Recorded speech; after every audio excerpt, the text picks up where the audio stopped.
안녕하세요. 신한라이프 WM센터 구프로입니다. 오늘은 3층 연금의 세제 이야기를 해보도록 하겠습니다.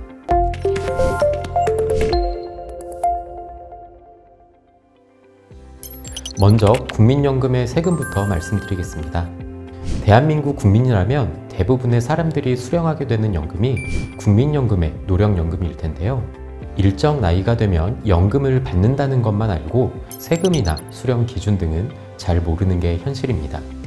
국민연금의 세금에 앞서 수령 기준을 확인해 보겠습니다. 국민연금은 출생 연도에 따라 60세에서 65세 사이에 받기 시작합니다. 또한 수급 개시 연령을 최대 5년까지 앞당겨서 조기 수령하거나 늦춰서 받는 연기 수령이 가능하기 때문에 본인의 상황에 맞춰 연금의 수급 개시 연령을 조절할 수 있습니다. 그리고 국민연금 중 노령연금의 과세는 연금소득 간이세액표에 따라 매월 받는 연금소득에 대하여 원천징수를 하는데요. 만일 다른 종합소득이 없고 국민연금, 노령연금 소득만 있다면 연말정산으로 과세가 종결되고 매월 연금 수령 시 원천징수된 세금보다 확정세액이 많다면 다음해 1월 연금액에서 차감 후 연금이 지급됩니다. 다른 종합소득이 있다면 합산하여 다음해 5월에 종합소득 신고를 해야 합니다.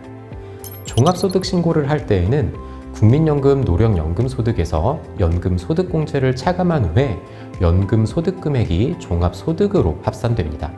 만약 다른 종합소득이 없다면 국민연금, 노령연금 500만원 수령 시 연금소득공제로 410만원이 차감되고 소득공제 중 본인 기본공제 150만원이 공제되어 과세표준이 0원이 되기 때문에 추가 납부세액은 없습니다.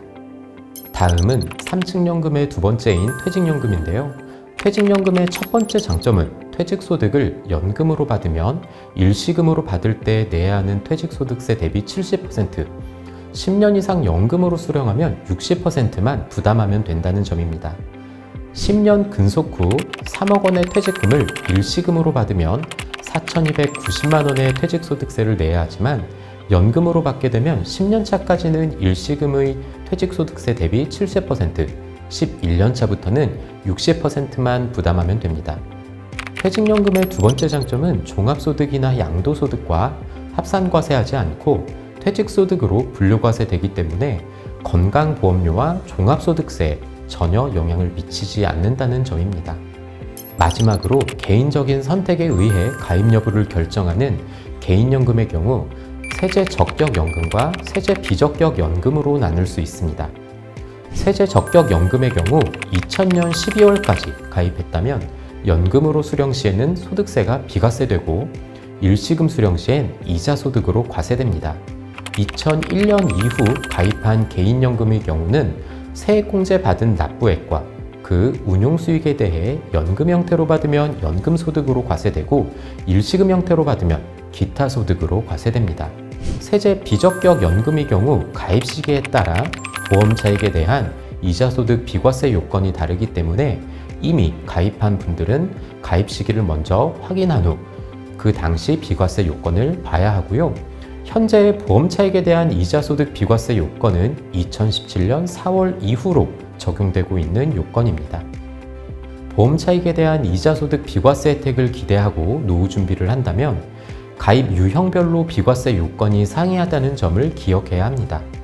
매월 보험료를 납부하는 월납입식 저축성 보험이라면 5년 이상 납입하고 계약일로부터 10년 이상 유지해야 하며 전 금융사 합산하여 월 납입액 150만원 이하로 보험료를 납부해야만 비과세 혜택을 받을 수 있습니다.